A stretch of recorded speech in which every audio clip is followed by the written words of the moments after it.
Part 1: The World Before the Spark. Every age believes it will recognize danger in time. History says otherwise. Great disasters often arrive while shops are open, markets trade, flights depart, children go to school, and people argue over trivial things online. The prophetic traditions linked to Siener van Rensburg and Nostradamus remain provocative because both are commonly interpreted to warn of war emerging during apparent normality, not after obvious warning signs have already convinced everyone. Accounts associated with Siener frequently describe Europe in confusion. Followers speak of rulers unable to govern, streets filled with fear, food becoming scarce, and masses of people moving from one region to another. Some later retellings claim he saw trains packed with refugees, roads crowded with wagons, carts, and vehicles, smoke hanging over cities, and soldiers maintaining order where police structures failed. Other versions speak of hunger, sudden lawlessness, abandoned homes, looting, and citizens relying on emergency authority after civil systems broke down. Whether literal prophecy or folklore, the imagery remains striking because it resembles modern societies under pressure. Interpretations of Nostradamus often focus on fire from the heavens, thunder over great cities, seas in turmoil, and deceit among leaders. Modern readers connect these symbols to missiles, drone strikes, satellite warfare, naval blockades, cyber attacks, and public diplomacy masking private escalation. Quatrains mentioning fear in major ports or trouble from the sea are often linked to disrupted trade routes, shortages, and collapsing supply chains. References to great noise in the air are applied to aircraft, rockets, and bombardment. His warnings remain debated because the language is symbolic enough to fit many eras, yet specific enough to keep attracting believers. The strongest overlap between both traditions is internal collapse before external conquest. Nations weaken through debt, corruption, division, low trust, demographic strain, and exhausted leadership. Political factions begin treating one another as enemies. Institutions lose credibility. Courts, media, elections, and police become contested terrain. Citizens no longer believe official reassurances. When crisis finally erupts, people call it sudden only because the decline was gradual and ignored for years. Applied to today, the first phase of a world war may not look like trench lines or mass mobilization. It may look like banking outages, sabotage of infrastructure, panic buying, rolling blackouts, fuel queues, internet disruption, shipping delays, medicine shortages, and emergency broadcasts interrupting entertainment. Markets could plunge before armies move. Insurance could vanish before ports burn. Fear could spread faster than bullets through phones, rumor, and manipulated video. A provocative reading of these old warnings suggests the next war begins psychologically. Populations become anxious, angry, tribal, and ready to believe extreme solutions. Leaders under pressure make reckless decisions to appear strong. Rivals misread weakness as opportunity. Allies misread signals. One assassination, one drone strike, one accidental collision at sea, one cyber attack on a power grid, or one border incident broadcast live to millions, and restraint evaporates. Another repeated theme in prophetic interpretation is false peace. Agreements are signed, cameras flash, handshakes occur, and commentators declare stability restored. Yet military stockpiles grow quietly, intelligence agencies warn privately, and commanders reposition assets out of public view. Citizens celebrate normality while systems prepare for emergency. This pattern has appeared many times in history: optimism in headlines, danger in logistics. If that pattern repeats, ordinary people may notice the change only when routines break. Card payments fail. Fuel limits begin. Supermarkets shorten hours. Flights are cancelled. News channels switch to constant coverage. Families start phoning one another asking the same question: what is happening? That is why these old names still return whenever tensions rise. They speak to a timeless fear. Societies rarely notice the cliff edge until stones are already falling, and by then the crowd is already running. Part 2: Europe, Fire, and the Chain Reaction. If Part 1 is the season before the spark, then Part 2 is the place where many interpreters believe the spark first becomes visible. In modern readings of Siener van Rensburg and the disputed verses of Nostradamus, Europe stands at the center of coming upheaval. Not because it is the strongest region, but because it carries old rivalries, military alliances, strategic ports, energy dependence, and enough history to turn any crisis into something larger. For decades Europe believed it had escaped the cycle that destroyed it twice in the 20th century. Borders softened, commerce deepened, institutions multiplied, and prosperity created confidence. Yet peace can produce its own blindness. Nations accustomed to comfort often underprepare for disruption. Armies shrink. Stockpiles fade. Political leaders assume opponents are equally cautious. Citizens begin to think history has ended when it has merely paused. Followers of Siener van Rensburg often speak of confusion among rulers, shortages, fear in cities, and large movements of people. Some accounts describe crowds fleeing danger while authority struggles to respond. Applied to a modern setting, this requires no supernatural leap. A harsh winter energy shock, sabotage of pipelines, cyber attacks on payment systems, and panic buying could strain order within days. Add distrust in government and social media rumor, and confusion spreads faster than facts.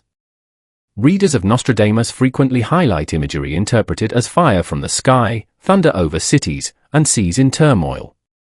In present terms, believers connect this to missile strikes, drone swarms, attacks on ports, satellite disruption, and naval clashes near trade routes. The first blows of a future war may target power grids, bridges, rail hubs, communication centers, and fuel storage rather than mass troops. Darkness and paralysis can be weapons too. The deeper danger is the treaty web surrounding Europe. A strike on one member state draws in allies. A naval incident compels escorts. Air defenses shoot down aircraft from another nation. Refugee flows destabilize neighbors. Markets freeze. Insurance for shipping disappears. Food exporters impose controls. What begins as a border crisis becomes a continental emergency, then an international one. This is how chain reactions happen. No leader intends a world war, yet several pursue limited aims at the same time. Each believes escalation can be controlled. Each assumes the opponent will retreat first. Each faces domestic pressure to appear strong. Pride and fear become more influential than strategy. A provocative reading of both prophetic traditions suggests Europe may not be the final battlefield but the trigger zone where false confidence dies publicly. Once populations realize guarantees of peace were conditional, psychological shock would spread worldwide. Investors do not only price bombs, they price certainty. When certainty collapses, panic follows. Would ordinary people recognize the moment? Perhaps not. Cafes still open. Flights still depart. Football continues. Politicians reassure. Then one morning cash withdrawals are limited, fuel queues stretch for kilometers, soldiers guard infrastructure, and emergency broadcasts replace normal programming. If Part 1 described sleepwalking, Part 2 is the sound of alarms already ringing while many still insist it is only a drill. History shows the most dangerous hour is often the one just before everyone admits the crisis is real. Part 3, the East, the markets, and the global shockwave. If Part 2 is the European trigger zone, then Part 3 is the widening of conflict beyond one continent. Many modern interpreters of Siener van Rensburg and Nostradamus argue that once Europe destabilizes, larger powers from the east and across the seas are pulled into the storm. Their warnings are often read not as one battlefield, but as a chain of theaters joining into a single crisis. Followers of Siener sometimes speak of powerful nations watching, waiting, then moving when rivals appear weak. In speculative modern language, this could mean states using distraction elsewhere to settle territorial disputes, pressure neighbors, or challenge maritime control. A war in one region invites opportunism in another. History has shown this repeatedly. When one fire burns, another is lit where attention is absent. Readers of Nostradamus often highlight references to great powers from the east, movement across waters, and fear spreading through commerce. Though highly debated, believers connect such imagery to Asian flashpoints, contested sea lanes, and economic warfare that damages nations far from the battlefield. In the modern world, merchant routes can matter as much as armies. If ships stop moving, factories slow, shelves empty, and inflation surges. The first global shockwave would likely be financial. Stock markets crash, currencies swing violently, insurers halt coverage, and banks tighten liquidity. Pension funds lose value. Retirement savings shrink overnight. Nations already burdened by debt face impossible borrowing costs. Central banks promise calm while emergency meetings run through the night. Citizens who felt distant from war suddenly feel it in salaries, food prices, and collapsing confidence. The second shockwave would be digital. Cyber attacks on ports, telecom systems, hospitals, rail networks, and power grids could create confusion far from any front line. A nation might be untouched by missiles yet crippled by software sabotage. Rumors spread through manipulated videos, fake announcements, and forged statements from officials. Truth becomes another casualty. The third shockwave would be political. Governments blamed for unpreparedness face protests. Opposition parties accuse betrayal. Emergency powers are debated. Border controls tighten.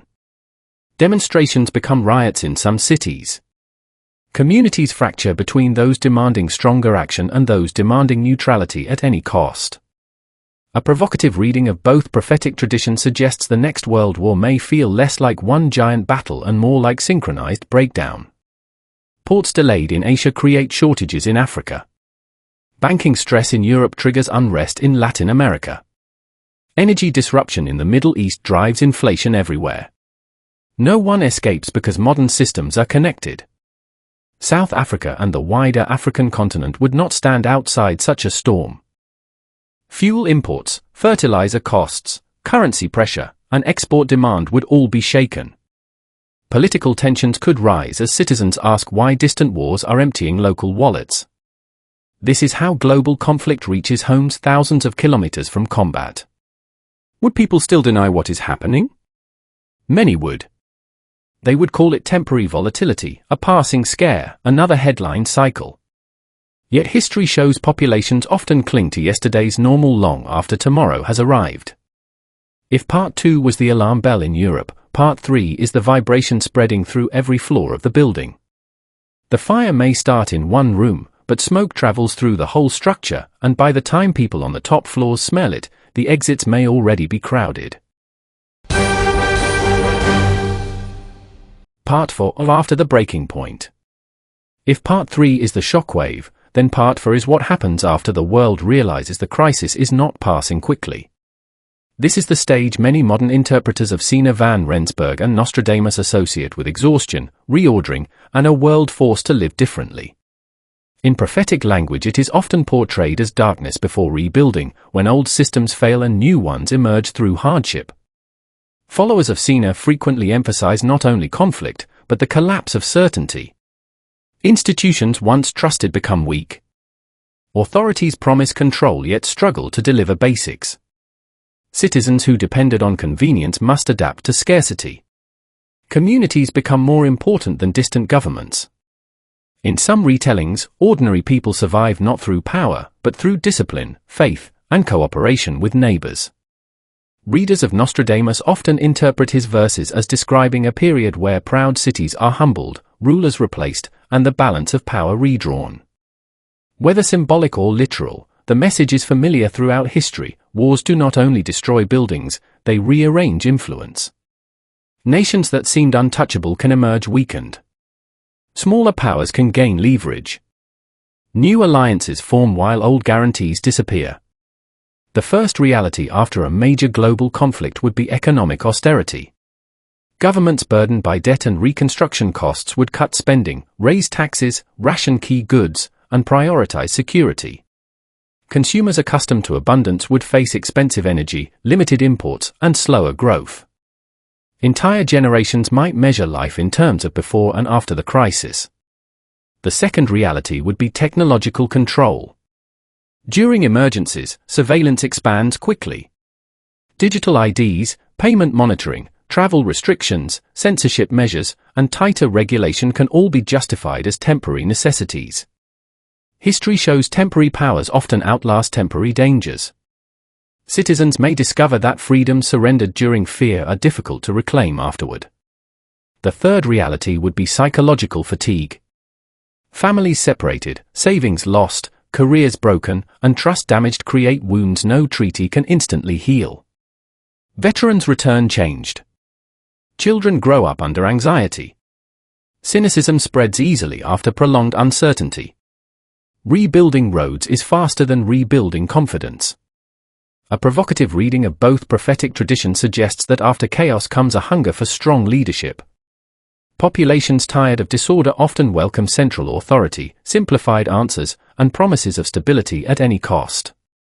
This can produce renewal in some places and repression in others. The same crisis that inspires courage can also invite control. Yet prophecy, even when dramatic, often carries another thread. Survival belongs to those who endure with wisdom. Families that remain grounded, communities that help one another, and individuals who refuse panic are usually stronger than those driven by fear. In that sense, the deepest warning is not about missiles or markets. It is about character under pressure. Perhaps that is the final lesson of these old names. Civilizations rise through confidence and fall through complacency. They recover through sacrifice, honesty, and shared purpose. Whether one believes Siener or Nostradamus force or anything at all, the patterns they are said to describe remain painfully human.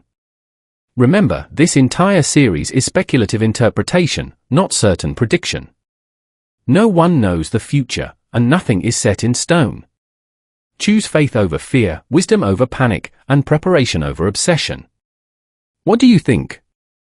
Are these warnings meaningful, or simply history repeating familiar patterns? Join the conversation in the comments below. If you enjoyed this deep dive, please like, subscribe, and share so others can join the discussion.